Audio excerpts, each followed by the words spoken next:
for women and their access to health care amid extreme attacks from Republican officials just across the country. So she has a hard time out, right? You have to get out of here because she does have to meet with the president of the Oval Office in a few minutes. But she wanted to speak with all of you and take some questions. And Jen, what is yours? I'll take that question. Good morning. Later today, President Biden is hosting an event in honor of the 30th anniversary of the Family and Medical Leave Act. He will be joined by Vice President Harris and several members of his cabinet, and will welcome President Bill Clinton back to the White House to celebrate the first bill that President Clinton signed in office. The Family and Medical Leave Act came about after years of work by advocates and members of Congress, including support by President Biden as a senator, and from an historic number of women trailblazers in Congress, some of whom will join the president at the White House today. This event is a moment to recognize the difference that the Family and Medical Leave Act has made and continues to make for millions of Americans. But it's also a moment to recognize the work that remains to be done to support workers, including the need to pass a national paid family and medical leave law.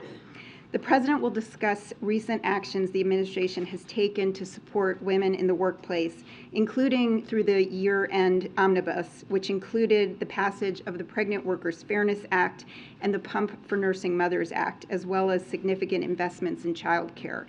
To give you an idea of what these wins mean for women, the Pregnant Workers Fairness Act requires employers to offer reasonable accommodations to pregnant women and new moms, basic long overdue protections like bathroom breaks and a stool to sit on.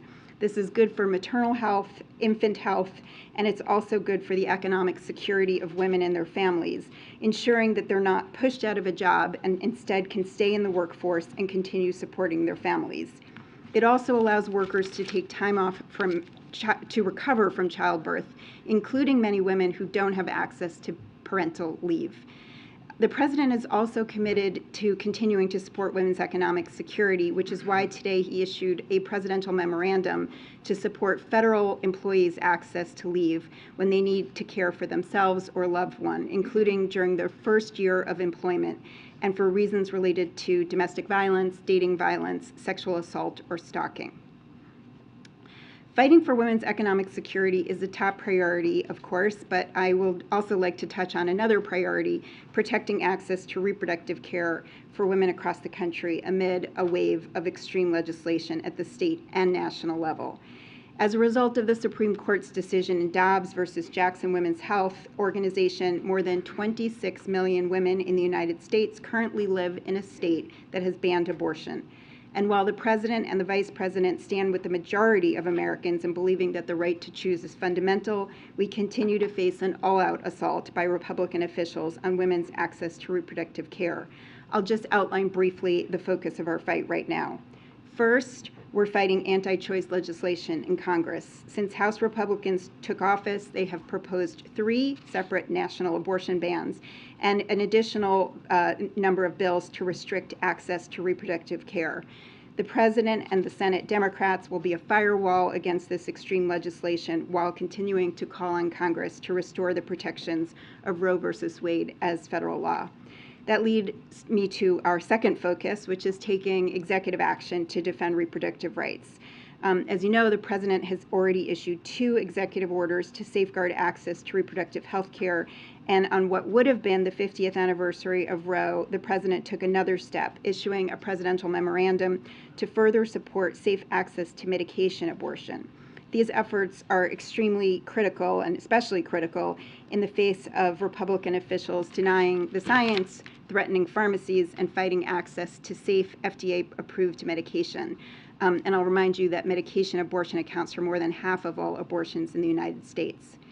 We're also working closely with state leaders who are fighting to defend reproductive rights, those on the front lines of addressing the more than 100 anti-choice bills that have already been filed for the 2023 legislative session.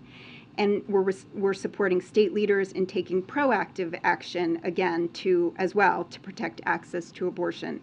This week, Minnesota Governor Tim Walz signed the PRO Act, making Minnesota the first state in 2023 to pass legislation codifying the protections of Roe. So there's a lot of work to be done to ensure women everywhere in this country are treated with the dignity and respect they deserve, but the president remains committed to fighting for gender equality and gender equity, and I really look forward to taking your questions. Thank you so much, Jen. Thank you. There's a white jacket. Hi. Hi, Jen. I'm Courtney Rose. I'm from Former Government. I wanted to ask you, you were talking about abortion medication. There's a conservative group in Texas that's seeking an injunction to stop mifepristone distribution. The group is called Alliance for Defending Freedom. What will you do or the White House do to help counter the suit? I know that this touches on what you're trying to do to expand access to abortion drugs. And will you more clearly argue that the FDA's regulations on the abortion pill preempt state law? Thanks, Courtney. I'm not going to comment on pending litigation, and of course I direct you to the Department of Justice to talk more about that. But I do want to step back and look at the facts. Mifepristone has been on the market for 20 years. The FDA determined that it is safe and effective, and it's used all around the world. And as I just said, it accounts for the majority of abortions here in the United States. Lawsuits and other extreme measures that have been announced by state officials, including threats to the litigation you just referred to, threats to pharmacies, are about coming after the right to access care and FDA-approved medication. And that's why we are going to remain committed to protecting legal access to medication abortion within the limits of the law. And that's why the president has already taken several steps to do that and reaffirmed this in his most recent presidential memorandum on medication abortion. Talking about supporting state-level leaders in working against legislation that restricts abortion. Can you be more specific about what that means, how you're supporting them? We've met regularly, and the Vice President has met with hundreds of state legislators over the course of the last months, really since the Dobbs decision came down, to help them, bring them together so that they can share information about both how to pass proactive state legislation to protect reproductive rights and also to fight back defensively against the extreme legislation that they're seeing in states. And so you've already seen a number of states pass helpful legislation, and as I just mentioned, the fight goes on because there are 100 bills already filed in the 2023 legislative session that are anti-choice, and so we will continue to work with state legislators, governors, mayors, and state attorneys general to help them in that fight. Thank you. Thank you for being here today. Really quickly, there are Democrats that are calling on the president to include a paid leave proposal in the upcoming budget. Can you kind of talk about that? I can't talk about what's in the president's budget, but what I can note is that he included a paid family and medical leave proposal in both his FY22 and FY23 budgets, and he has been quite clear and talked about this in the campaign and prior to that about his support for paid family and medical leave. Thank you. As you just noted, the president has pushed for this before. Other administrations have been through this before. Why do you think now is different? Now is the time to renew this push, especially when we've seen this falling short before? Well, I think, we've seen, and I just noted a few really pretty major legislative wins with bipartisan support. The Pregnant Workers Fairness Act has been introduced for 10 years and finally passed with, as I said, strong bipartisan support. And I think that, the lesson there is that you keep fighting for the things that are good for families, working families, and by the way, good for the economy, which is very much true of paid family leave and the president's entire care agenda, which also includes, of course, child care and elder care. Yeah, are you satisfied, I'm wondering, with the Supreme Court's investigation that concluded over the leaking of the Dobbs decision? There's been some criticism that Michael Chertoff advised it, and then also that the justices themselves weren't under oath and got to sort of be part of the process. I can take that once you're done. Okay. Yeah, I'll come back to that. Anybody else? Oh, go ahead. Jen, I wondered, have you seen any movement from more moderate Republicans on reproductive rights? You were mentioning that there's been bipartisan support for some of these other pieces of legislation when it comes to families. I just wondered on the issue of reproductive rights, like where are you guys with trying to move more moderate Republicans? Well, the president has been really clear that the only way to replace a fundamental constitutional right that has been taken away, which is what the Supreme Court did in the Dobbs decision, is to pass federal legislation codifying the protections that existed under Roe. And he will, and we will, and the vice president will continue to work to do that with anybody who is willing to work with us on that. I will note that, we have heard and seen, quite publicly some Republicans trying to moderate their view, but I think it's really important to look at their voting record. Many who are talking about protecting women's access to health care are actually voting quite differently. They voted for bills that ban or severely restrict abortion. They've actually co-sponsored legislation to ban abortion. And, this summer, a number of them did not vote for the Right to Contraception Act, which would both protect and expand the right to contraception. Last question in the back. I was just wondering, the HHS secretary brought up the prospect of an emergency on abortion again earlier this week.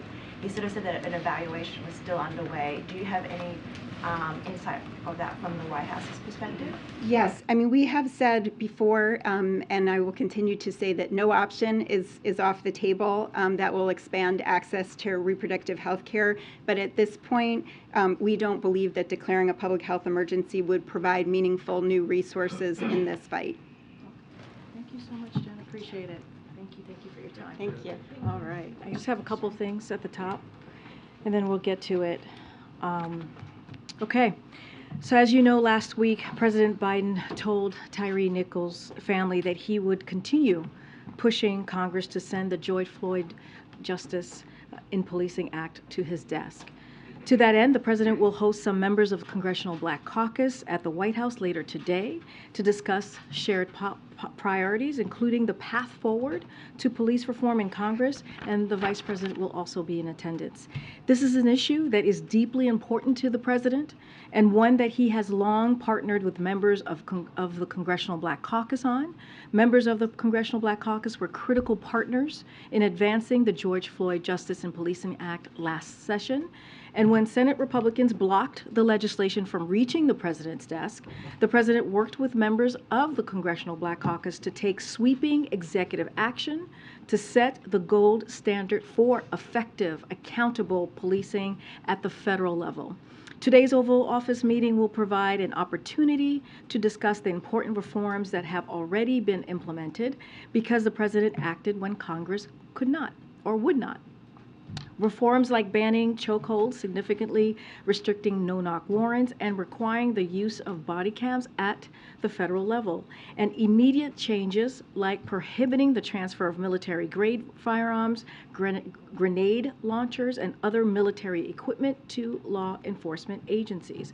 But as the president has repeatedly said, no executive action can substitute federal legislation. Real and lasting change at the state and local levels will require Congress to act.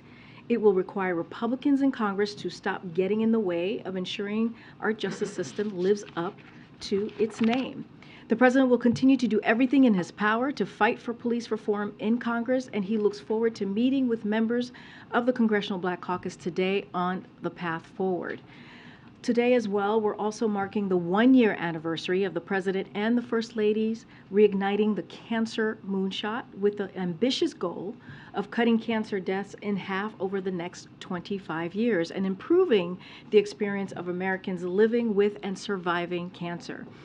In the past year, the Cancer Moonshot has announced over 25 new programs, policies, and resources to help close the screening gap, support patients and caregivers, advance cutting-edge research, and so much more. And today, the Moonshot announced new actions that will build on this strong foundation, including a first-of-its-kind program to connect kids fighting cancer and their families with the patient navigation support they need. This issue is deeply personal for so many Americans, including the President and the First Lady. The First Lady has been a tireless champion of the Cancer Moonshot, traveling the country and the world to hear from cancer patients and their families, as well as those who support them. focusing on the importance of early detection and improving the experience of patients, families, and caregivers. In fact, she'll be in San Diego tomorrow to visit a community health center that's receiving moonshot funding to increase cancer screenings and underserved communities. Thanks to the work of the moonshot, the federal government has never been more committed to ending cancer as we know it. Finally, I wanted to say a few words about an incredible colleague that I have had the pleasure of working with, who will soon be leaving the White House. For over 2 years, Brian Deese has served as the director of the National Economic Council and as one of the president's most trusted advisors. Brian has helped shape and pass the most significant economic agenda in generations: the American Rescue Plan, which brought our economy back from the brink; the bipartisan infrastructure law, the most significant investment in our nation's infrastructure in generations; the CHIPS and Science Act, which ensures we make more high-end technology here at home so we can outcompete the world; and the Inflation Reduction Act, which is giving millions of families a little bit of a breathing room, investing in clean energy manufacturing and addressing the climate crisis. Brian has helped steer the president's economic vision into reality by helping families get back to work, businesses reopen, and bring prices under control. He has been an effective leader in President Biden's efforts to rebuild our economy so no one is left behind. Part of Brian's success has been the incredible team that he built at NEC. His strong team is the most diverse NEC in history, 60% women and 50% people of color. He has a way of translating very complex economic information. As you all know, he's been in this briefing room many times in front of all of you taking your questions, and he has been able to translate that into language all of us can understand. And I would say, we will miss Brian very much. We miss his kindness, his intelligence, and just, again, just being an amazing colleague. But I know how excited his family is to have more of his time, and we wish Brian the absolute best in his next chapter. With that, Colleen? Thank you. On the Philippines, I wondered if you had confirmation on what islands the bases will be stationed on. And then, I'm sorry. No, go ahead. I'm so sorry. You should finish your question. And then is there a concern that the expanded military presence could further provoke China? So on the specifics of the location, I would refer you to the Department of Defense. I would refer you to my colleagues there. And look, the way that I would see this is as a very important alliance and a partnership with the Philippines, as you ask about China. But that's the way that we perceive this and how we're moving forward as an important partnership and, again, an alliance that we have with the Philippines. And then on the meeting with McCarthy yesterday, I wondered if you could elaborate a little bit on what continuing the conversation looks like.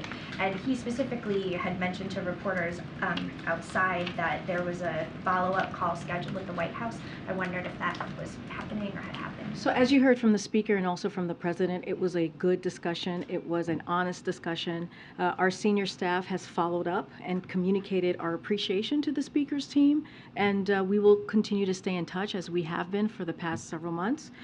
I don't have any calls to preview or to speak to, but again, I mean, you heard directly from the speaker. I believe he spoke for about 30 minutes at the Sticks yesterday, taking your questions as well, and he said it was productive. And again, it was, as I said, a very good discussion, and we appreciated his time. Ken Mayer. On that same topic, there was a fair amount of optimism on both sides coming out of that meeting yesterday, but the speaker has now said to reporters again that there will be no clean debt ceiling hike. So why the cause for optimism? Well, look, the cause for optimism is because you heard it from the speaker himself. It was a good discussion. It was going to be a continuing conversation that they are going to have, and there are real discussions to continue as it relates to the American people. When you look at the deficit more broadly and how we need to continue to lower the deficit, and what the president has done the last 2 years, you've heard me talk about that many times from the podium, and we have said said very loud and clear to the Speaker, if he has any ideas on how to work together on that, we're willing to listen and work in good faith. But look, as it relates, as I've always said, when it comes to lifting the debt ceiling, that is a completely separate issue, and that has not changed. You saw that from our readout yesterday. You've heard this from me. You heard it from the President. You've heard it from Brian Deese and others in this administration, that we need to do that without conditions. The debt ceiling needs to be lifted without conditions, and so we still stand by that. That has not changed. We truly believe it is a constitutional duty of Congress, Republican, Democrats, Independents, to get that done, as we have seen this done 78 times before since 1960. But given the optimism, I understand you don't want to, you're not going to detail negotiations because this is an ongoing process, but should we take that there were potential areas of agreement that were identified here? Look, I'm not going to speak for the Speaker. I'm certainly am not his spokesperson, but President Biden has made it very clear that it is up to Congress to live out their congressional duty to avoid an economic catastrophe as it relates to a default. Like, we've been very clear on that. And he even said, the Speaker, as you just mentioned, Mary, I think you were alluding to this, we're not going to negotiate in public on anything that is related, right, to fiscal responsibility and what it is that they want to move forward with, the House Republicans, what is it their plan is going to be. What the President has said, he's been clear on the debt ceiling. It should be done without conditions. He's willing and ready to discuss how we can lower costs when it comes to the deficit. And he has said as well, he's going to have his budget show what he believes his fiscal priorities are, show how we need to be fiscally responsible as we talk about the American people. He'll have that on March 9th. And he asked the Speaker to do the same. And just one more, the State of the Union is coming up. I was wondering if you could give us a sense of how the President is preparing for this, where he may be in the speech writing process, who's helping him with that. It's a good question. As you know, the President has been working on his speech for some time. He sees this as an opportunity, and I've spoken to this before, not just to address the Congress and the members of Congress clearly, but also as an opportunity to speak directly to the American people. He's done it at least twice before. This will be his third time, and so he takes this very seriously. These types of speeches continue to evolve, sometimes until the final moments before being delivered, as you can imagine. But you can expect the President to hit on many of the issues that you hear him speak about every day, the significant economic progress we're seeing under his leadership, his economic vision that's building our economy from the bottom up and middle out, the historic pieces of legislation passed into law over the last 2 years, which are creating good, paying middle-class jobs and delivering real results for people by fixing our roads, bridges, tunnels, lowering costs on everyday goods. Those are just a few examples that you will hear from the President. I will also say, somebody just asked, I don't know, it may have been you, Mary, about the optimism that you see from this President, right? This is something that you have heard from him over and over again, especially in the last 2 years, of how he is optimistic about the future of this country. And you'll hear some of that as well. And the possibilities, I've said this before, you hear that from the President as well, the possibilities that we have as a country, especially as we look at our economy, as we look at things moving forward. Go ahead, Steve. The Speaker mentioned that the debate could go on for 5 months. Is that what you're expecting as well? Is that okay with you? Look, what we have been very clear about, and I'll say it again, when it comes to the debt ceiling, it is something that should be done. It is something that is a constitutional duty of Congress more broadly. And look, we're not talking about new spending. We're talking about spending that the Congress has racked up over the last couple of years. You know, if you think about where the debt is currently, 90% of that debt happened before the President even walked into office. So it is something that they should get done. And they voted on this when it comes to lifting the debt ceilings 3 times in the last administration. So we don't see any negotiation here. We don't see anything that needs to be discussed. We see this as a duty that they have to get this done. Again, when it comes to lowering the deficit, when it comes to actually coming up with real policies to do that, and you've seen the president do that the last 2 years, $1.7 trillion in lowering the deficit, and you see that even with the Inflation Reduction Act, which is going to lower the deficit by $200 billion. So this is something that the president takes very seriously, and those are the conversations. That's the conversation that he's willing to have, and he wants to see what their plan is going to look like. Separately, Secretary Blinken is leaving soon for talks in China. Is he going to meet with President Xi, and what is President Biden hoping to get out of this? I believe the State Department has yet to announce any travel. Certainly, I'm not going to get ahead of the State Department from here, so I would refer you to them. Okay.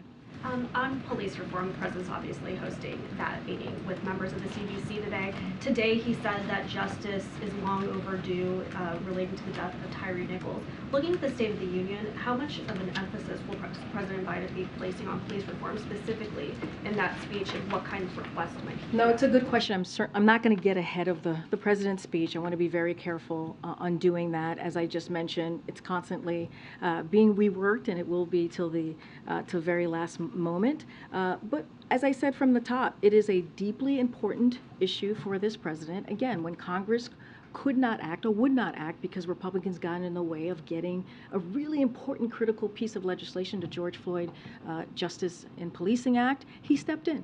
And what he put forward in the executive actions, clearly on the federal level, dealing with federal agencies, was something that had never been done by any other president. So that shows his commitment. And him today, he's sitting down and having a conversation with the Congressional Black Caucus and continuing efforts on how we deal with this issue, how we really truly get to a transformational change with police reform, I think also shows his commitment. And so that's going to occur later today. As you all know, there'll be a pool spray at the top, and you guys will experience the president coming together with the Congressional Black Caucus, members of the Congressional Black Caucus, to have that conversation. But certainly I'm not going to get ahead of what specifics will be in the president. Again, I'm not going to get ahead of the president on what he's going to specifically talk about. I laid out the economic, his economic, what he has laid out for his economic policy in the last 2 years, and he will certainly talk about that. I talked about the optimism that he has for this country. I'm just not going to go into details about any specific pieces of legislation that he'll discuss or issues that he'll discuss. And then on Ukraine, officials in recent days have been warning about this increase in offensive that they're expecting from Russia. One official is saying that Russia is preparing for, quote, maximum escalation. Is that an assessment that the White House shares, and is there any plans, or how soon might we see more security assistance? So look, as it relates to security assistance, as you know, we have been very consistent in providing the assistance that the people of Ukraine need to defend the aggression that they're seeing from Russia, which is we're up almost to a year of that. And the president has shown his commitment throughout this year. He's shown his commitment, as you've seen, when President Zelensky was here most recently and many times before, in bringing together NATO, bringing together the West to really have that strong partnership with our partners and allies to really help Ukraine in every way that we can. Look, we're seeing what's happening. You all are reporting on it very courageously in what's happening in Ukraine, and we are going to continue to help Ukraine in any way that we can. They are assessing what's going on in the battlefields clearly, and we are talking to them on a regular basis to see what else that we can do to help. As far as security assistance, I don't have anything further to read out, and again, we are going to stand by the Ukrainian people for as long as it takes. Thank you. Following up on the police executive order, one part of that was building a law enforcement accountability database 240 days after the signing of that executive order. We're past that deadline now. What's the status of that database? It was cited often by the administration as an example of its reform efforts. So would have to go back to the team to get you a number to see exactly where we are with that database. Don't have that number in front of me, pardon me. But look, I do want to say that in putting together that executive order, the president and his team worked with and spoke with, had months and months of engagement with many folks in the communities. When you think about the civil rights organizations, organization. You think about the families who had lost an individual, a loved one, to the hands of police. And also law enforcement also came in and gave us advice and thoughts on what should be put in the executive order. And if you go back, Zolan, I'm sure you have, you'll see quotes from many of those different groups who said how important this executive order was to move things forward. Remember, this is a record historic peace executive order that we have not seen from any other president before, but I can go back and talk to the team. On the database, though, Yeah. is it that we don't know how far we are in terms of building it, or is it not yet? What I'm saying to you is I just have to go back to the team to answer this in a way that answers any questions that you may have on the database. I don't have that information in front of me. I'm wondering also, just in terms of the meeting with Speaker McCarthy as well, he said that they are not touching Medicare or Social Security. Did he clarify what programs he would like to see spending cuts? So, look, they need to put forward a plan, and we have not seen a plan yet. What we have seen and heard, and you all, again, have reported on this, I've gone through this many times before from here, is what his House Republican Conference has been saying, that they want to cut Medicare, that they want to cut Social Security. They've been very clear on that. We've seen stories after stories, and we've heard directly from many members of the House Conference, Republican Conference, to be more specific there. And so that's what we've heard. I know that Speaker Pelosi has said that on TV most recently. But again, what we are asking for is, what's their plan? What is their plan that they're going to put forward? The president's going to put forward his fiscal plan, his budget on March 9th, that's going to lay out for the American people how he sees the fiscal year 2024 and how he sees delivering for the American people. So we want to see what they are going to put forward. Thank you, Karine. Few one.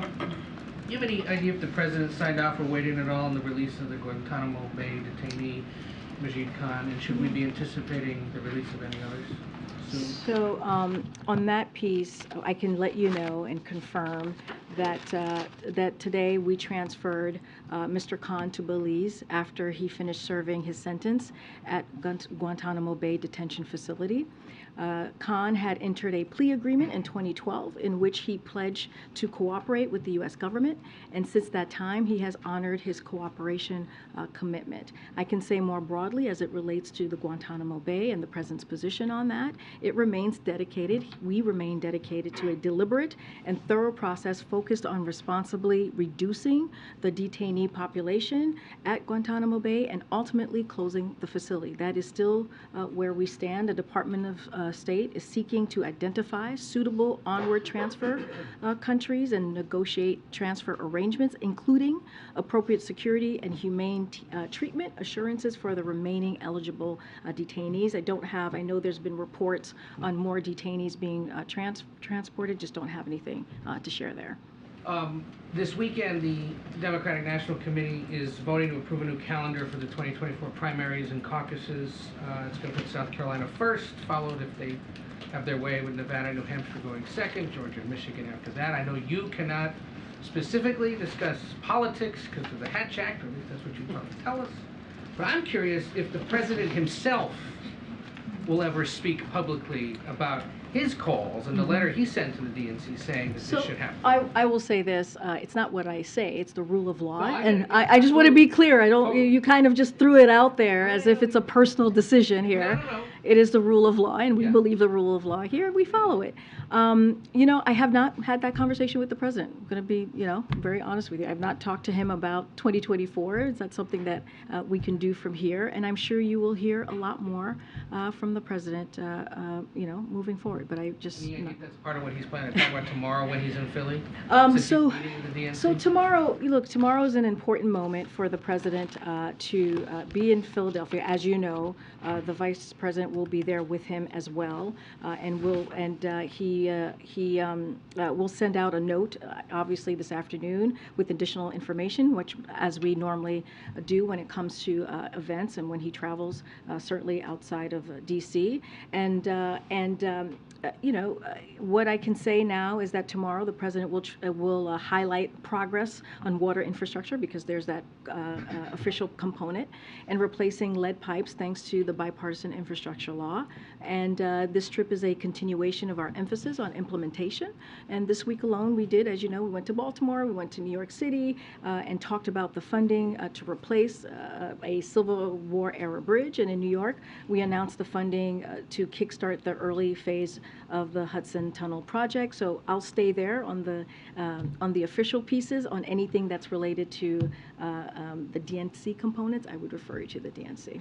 Okay, Tam. Yeah, thank you. On policing, Karen Bass and Val Demings were two of the lead House advocates for the George Floyd bill. They are both no longer in the House. So who does the White House see as your best partners in the House on that legislation? And also, are there Republicans who the White House has reached out to or otherwise sees as potential partners in the House, you know, to make the numbers work? So as you know, there were some Republicans in the Senate that were incredibly helpful or tried to be helpful in the last session as it relates to the George Floyd Injustice in Policing Act. So I would refer to them and see where they are this time around as far as it relates to the Republicans. I can tell you for this meeting, I can give you the list of attendees who will be here, and so clearly they are certainly involved in this process, this next stage of legislation process. Representative Harsford, obviously the chair, is going to be here. Representative Clyburn, Representative Neguse, Representative Jackson Lee. We have Senator Booker, who played a very big role. And as you know, I think you guys all heard the Vice President mention yesterday in the early stages of the bill, she was involved, and she'll be in the room as well. And we will also have Reverend Warnock, who will be in the meeting as well. So I would figure that those folks are certainly going to be very involved in this process as well. And on the investigations, can you say how many people the White House counsel's office added to prepare for the House investigations? I would refer you to the White House counsel's office on any staffing or any specifics on how they're moving forward with dealing with that. Okay. Go ahead, Nadia. Thank you. Two questions on foreign policy. The President just met with the King of Jordan. What role does the White House hopes that Jordan can play in de-escalation of the violence between the Israelis and the Palestinians? No, it's a very good question. As you know, as you just mentioned, he met with King Abdullah II and His Royal Highness Crown Prince Hussein of Jordan, and they had lunch together. They will reaffirm the close, enduring nature of the friendship between the United States and Jordan. And the President will thank His Majesty for his close partnership and the role he and Jordan play as a force for stability in the region, in the Middle East. They will also discuss their vision for the region, and that highlights the importance of cooperation and integration, as well as capitalizing on opportunities for economic prosperity and also stability. The President will thank His Majesty for the critical role Jordan plays in diffusing tensions in Jerusalem, and will underscore the need to preserve the historic status quo at the Haram al-Sharif Temple Mount. And they will also address the global impact of Russia's brutal war on Ukraine as well. Also, we saw today the visit of the Israeli Foreign Minister to Sudan. Does the White House encourage a potential widening of the Abraham Accords to include countries like Sudan? Yeah, so we have said many times before when there have been these types of meetings that we are always supportive of all efforts to broaden Israel's integration throughout the region, including with Sudan, right? This particular meeting. So I would refer you to the governments of Israel and Sudan for more information about their discussion. But certainly, when it comes to the efforts of integration in that region, we support that. Okay, Thank you, Karine. Just a quick follow-up on Nadia's question and then an immigration question. Yeah. I'm sorry. No, it's okay. It's okay. It's hard to, it's okay. Yeah, just on the meeting with King Abdullah, can you speak more specifically about how the President responded to the King's concern that Israeli government is not respecting the status quo at Al-Aqsa Mosque, and whether the President shared the concern of Jordanians that the new Israeli right-wing government is escalating tensions with Palestinians? So look, we've been very clear about this. I know I've gotten many questions about the Israeli government, and look, you know, we have gotten assurances from the Prime Minister that when it comes to specifics policies, when it comes to how what is decided, the policy of the government, that he has repeatedly emphasized that he will set the policy for his government. Right? This is something that he's been very clear on. And I do want to also add that, as you know, Secretary Blinken was just in the region. He met with the Israeli and the Palestinian leaders. This is clearly something that we take very seriously of what's occurring in the region. We have mentioned that the president spoke with the prime minister on Friday, and Jake Sullivan, the national security advisor, also spoke to his counterparts on that day. And we had the vice president speak with the president of Israel. And so this is something that we have been very involved and very engaged, and will continue to do so. And just really quickly on the meeting, is there any reason why it was completely closed to press? There was no spray, and can you speak about why the Crown Prince was also invited?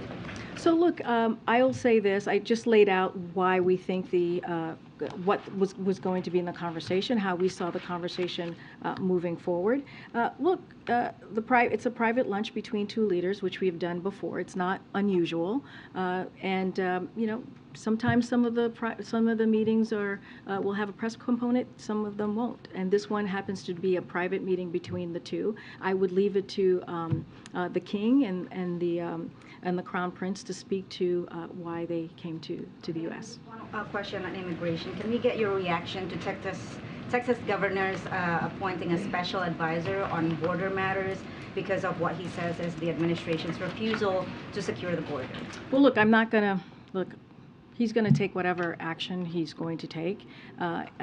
We're not about political stunts. We're about dealing with a real issue and taking action. And that's what you've seen from this president these last 2 years. That's what you've seen from the president most recently, announcing border measures that actually has made a difference, that has had an impact as you look at the parolee program. That is what we're going to do. The president walked in on day one, put forth a immigration reform, and is asking Republicans, instead of doing political stunts, to come and help him deal with an issue. But in lieu of that, he's taken actions, and we're seeing the impact. Okay, Peter, you're about to jump out of your seat there. No.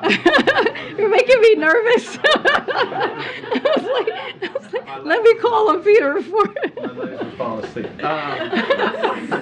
Republicans just voted to oust Congresswoman Ilhan Omar from the Foreign Affairs Committee over past anti-Semitic comments. What is the White House and the President's response or thought? So clearly you said it just occurred, so I haven't seen that. What we believe is Congresswoman Omar is a highly respected member of Congress. She has apologized for her comments she made in the past. I think she was most recently did an extensive interview about this on Sunday, I believe on CNN, and has been vocal about condemning anti-Semitism as well as affirming our strong alliance and important partnership with Israel. Look, the way that we see this, it's a political stunt. Much like House Republicans' unjust removal of other leading Democrats from key committees in recent weeks, and it is a disservice to the American people. If I can ask you about the CBC meeting that's happening this afternoon as well. We heard during the Tyre Nichols service yesterday from the Vice President, who said of the George Floyd Justice in Policing Act that it was, quote, non-negotiable. Yesterday in our exchange, you said that the White House was open to supporting something as long as it was done in a bipartisan fashion. So is it non-negotiable that it must be the Justice and Policing Act as it exists, or is the White House open to something that's different than that if it's done in a bipartisan form? Yeah, I think I don't think they're mutually exclusive. I think what one could be different than the Justice and Policing Act if it's done in a bipartisan I think form. what you saw very passionately from the Vice President, and I heard that part. I watched her as well. What she was trying to say is we need to get something done. Enough is enough. We need to get this done. We need to get a policy, a police reform that is transformational, that is actually going to bring forth real change. And the George Floyd Justice and Policing Act is part of that. It is one step in getting to a place where it is the law of the land. That's why the president has said many times before, we need to take legislative action. We need Congress to act so that we can see change in states and in cities. Right now, as you know, I just laid this out. I've laid it out yesterday. I laid it out just now. The president took executive action, but that's on the federal level.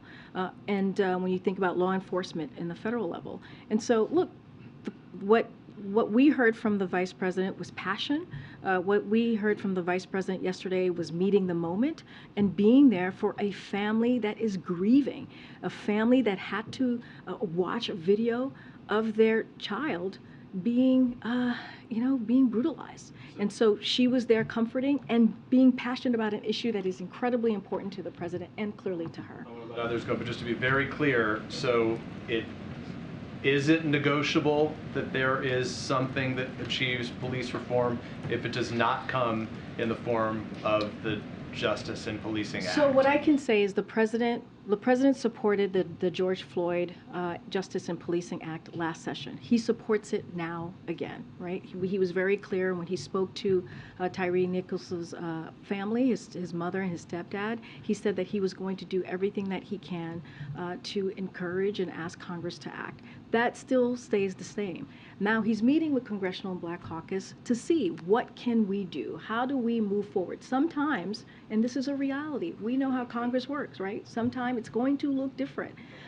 And so that is okay, right, if it's going to look different. But what we know that has been introduced in the past, that is clearly available to us, is the George Floyd and Justice and Policing Act. So of course we're going to continue to call for that. But, there is going to be conversations, and we'll see where those conversations go. Go ahead, Sabrina. Thank you, Karine. A follow-up to Peter's question.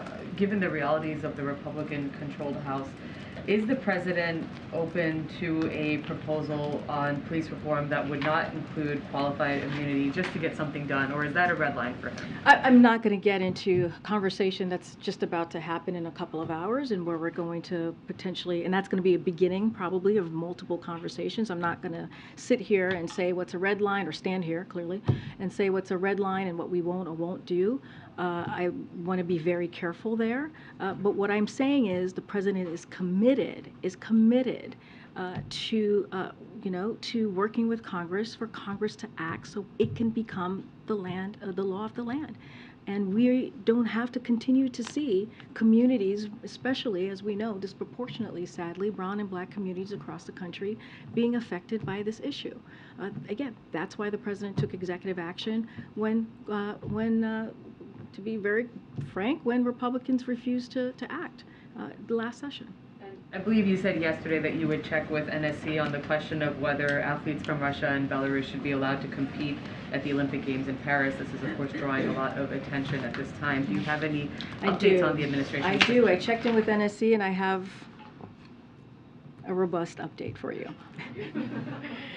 So, as you know, the United States has rallied the world to support the people of Ukraine, as I just laid out moments ago, and we have worked to hold Russia accountable for the brutal and barbaric war their forces are waging against Ukraine.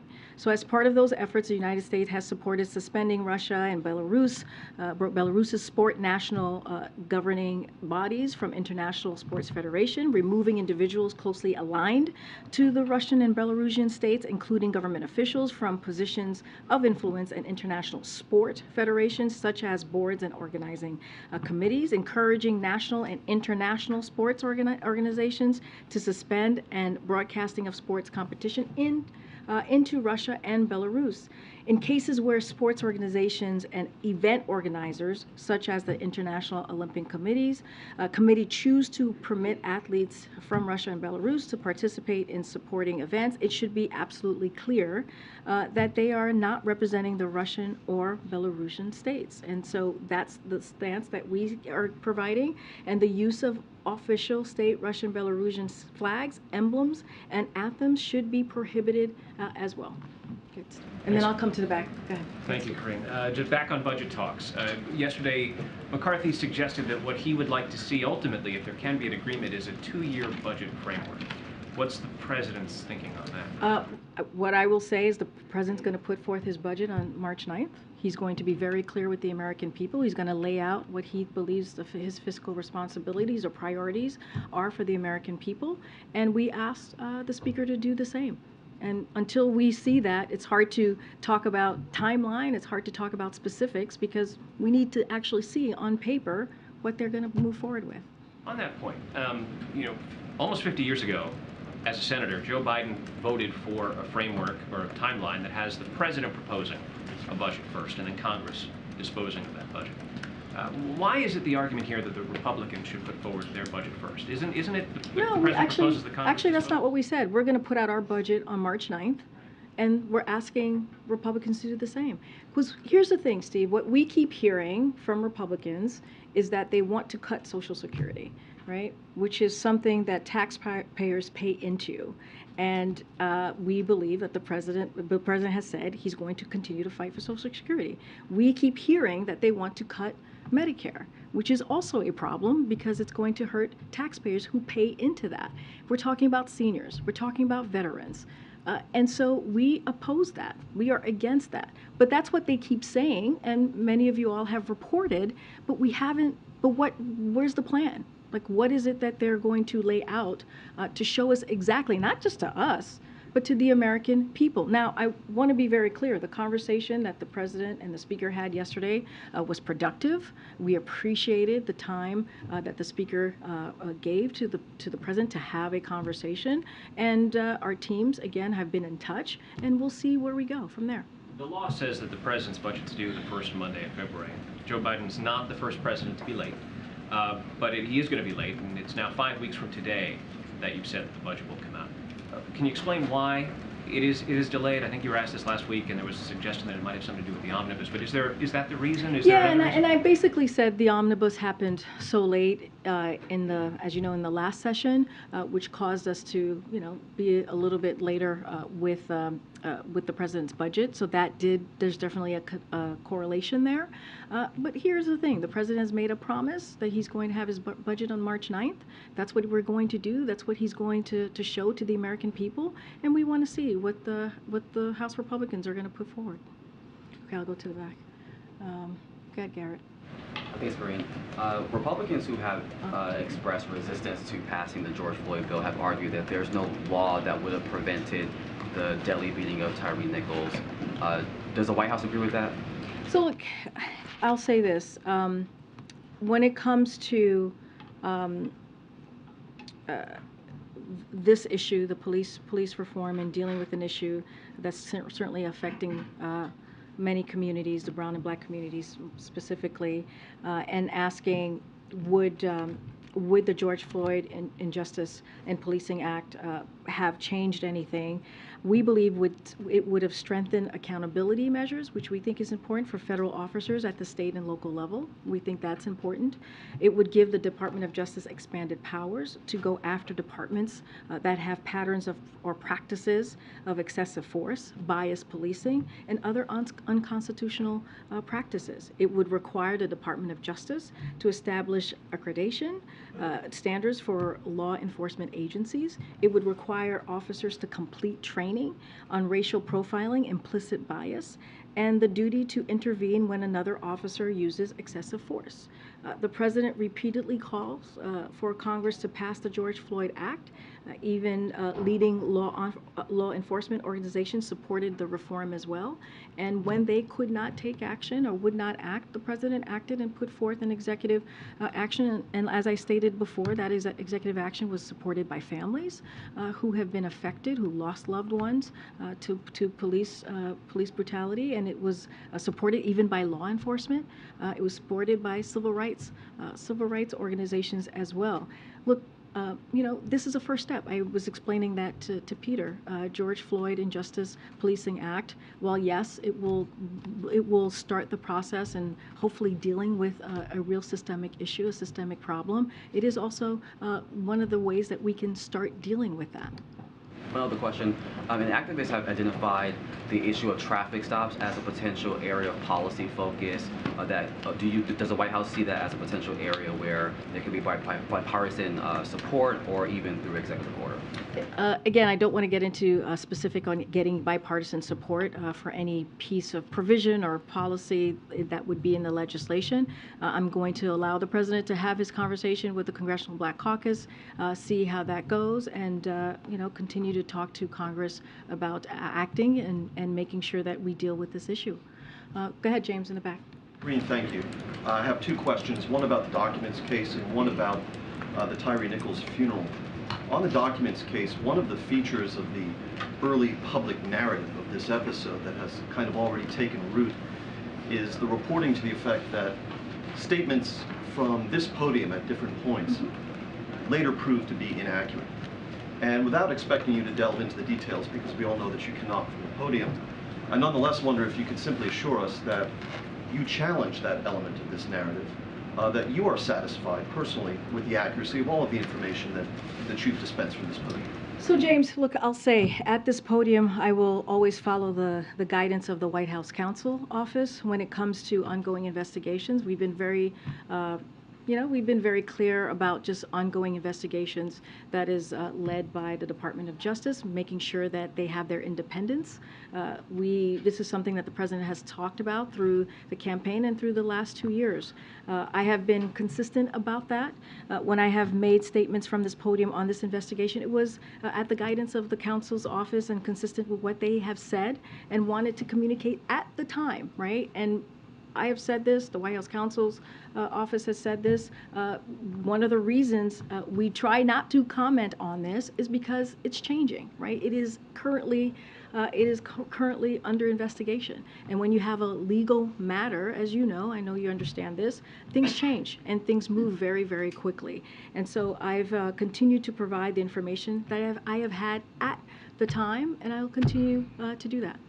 On the Tyre Nichols funeral, and posing this question with no aspersions cast on what I think all observers thought was a very eloquent eulogy delivered by the Vice President, I think the event calls into question how the Biden White House goes about deciding which atrocities, which tragedies merit high-level attention from the President or the Vice President. So in addition to the Nichols funeral, for example, we saw that the President called the parents of Damar Hamlin, an injured NFL player. I checked the White House website just before coming into the briefing room today, and I see no indication that the Chief Executive has at any time reached out to the family of Justin McIntyre, who was the police chief in Brackenridge, Pennsylvania, who was shot to death in the line of duty, a father of 4. Why not? So I'll say this.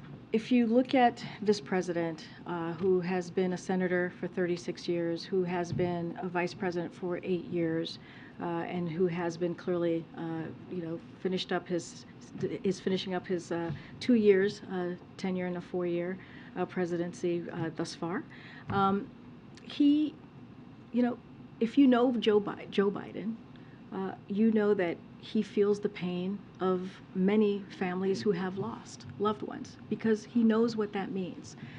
You've named one family in particular. I understand why you're naming that family in particular, but there's been many families that he has called to offer up, to offer up his condolences and offer up his help and assistance in any way. We do not read out all of those conversations, but if you know Joe Biden, and if you've been around Joe Biden, you know that this is something that the president does in a way that many politicians, at least that I have worked for, are not capable of doing. And the president will always be committed and always be open to talking to families who are hurting, who are going through a tough time, especially of a lost loved one. And I think the two that you just named were just very public. They were two incredibly public situations that where the president was able to reach out in a way that that people knew about, right? That people were able to see how the president uses what he does so well, his understanding, his compassion for others. And so I would not, again, you named one family. The president has been clearly in the world of politics for a long time, and he has had many, many conversations with families who have lost ones. I'm going to continue to go around. Go ahead. I have a question about entitlements and one on the ending of the public health emergency. Dr. Jha tweeted yesterday that the administration is committed to ensuring that vaccines and treatments are accessible and not too expensive for people without insurance after the emergency ends. And he said, quote, more details to follow. Does that mean there's a new program in the works? Will it be announced in the coming days, in the coming weeks? Will it require more funding? So, good question. Don't have anything to share with you at this time. What I can commit to you and what we are trying to do is we're planning for a smooth transition when it comes to the public health.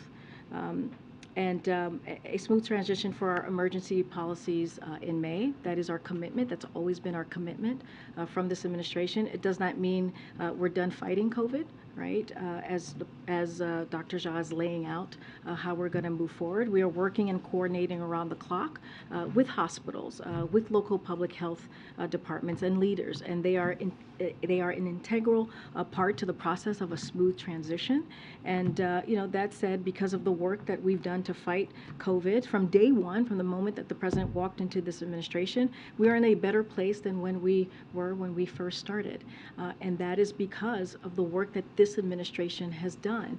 And so we'll continue to do that. It's still we're still fighting COVID, as I just laid out, and we'll have more to share. But just wanted to be very clear that it is a transition, and it's going to take some time, and we'll have the appropriate conversations. And then on entitlements, what's the president's plan for avoiding automatic benefit cuts to Social Security and Medicare if nothing is done to shore up their finances? So look, we're going to continue to ask. Not going to get into hypotheticals about what actions could be done down the road. What we're going to ask the Speaker, as we have in our letter, as we have stated many times before, we want to see what their plan is. We've heard from the House Republican Congress, but we want to get a sense of, is this what you all are going to do? Are you going to cut Medicare? Are you going to cut Social Security and keep that hostage for their, to hold it so that they don't do their constitutional duty, which is lift the debt ceiling? And so let's see what the House Republican Conference is going to do, what the House is going to do more broadly, Republicans in particular. But look, again, the President and the Speaker had a very productive conversation, and we're looking to continue to have those talks. Okay. And then the person in the back. Yeah, the person behind you. Whoever, thank you. Whoever wants to go first. Karine, counsel for Hunter Biden has written the National Security Division of the Justice Department. I know you like to keep that agency very arm's length, but is it arm's length when the president's son writes DOJ seeking an investigation? I mean, look, I'm going to be pretty consistent, as I have been from this podium when it relates to that particular question that you're asking me. We have been for the last 2 years, and I will say to you that that is something for Hunter Biden's personal representative, their representative, to speak to. I'm just not going to speak to it from here. The White House knew about before it happened? Again, I would. As far as that piece, I would refer you to the White House Counsel Office. And again, don't have anything to add. This is something for his personal representatives to speak to. As it relates to the agencies, as you were asking me, look, this is a president, and I said this before, that believes in the independence of the Department of Justice or any enforcement investigations. And he's been very clear about that. He believes that it should not be politicized, as he has said for the past couple of years, starting in the campaign. And he believes that any investigation should be independent. So again, I would refer you to the specific agencies that's involved here. I'm just not going to comment beyond that. It sounded like you had something to say on the other one. Yes. How they organized that investigation with the justices? So look, I'm not going to speak to the actions at the Supreme Court as it relates to the investigation of the Dobbs decision. What I will say and reiterate what the president said the day that the Dobbs decision occurred, right, which is back in June, which is it was a constitutional right for 50 years, almost 50 years, and it was taken away. And women's rights. That we're talking about women's rights. We're talking about a woman's right to choose, and we think that that action was wrong, and not just us. If you look at the midterms and what the American people said, they believe that we should be continuing to fight for Americans' rights, and so that's what we're going to continue to do. You heard from Jen Klein, who runs our Gender Policy Council. She has done a phenomenal job speaking to groups, trying to figure out ways that we can continue to protect a woman's rights to choose. And also, she mentioned the Vice President as well. And the President has spoken to this many, many times before. And so I'll leave it there. I'm not going to speak to any legal actions or investigations that were taken by the Supreme Court. Oh, okay. I promised him I promised him a question. Go ahead. Just a logistical question for the State of the Union Day. Should we anticipate that the President will be offering a preview of his remarks and thinking to the network television anchors at lunch, or as has been the tradition on State of the Union Day? We will have more to share as we get closer to the date. I don't have anything at this time. Thanks, everybody. All right. See you guys on Friday.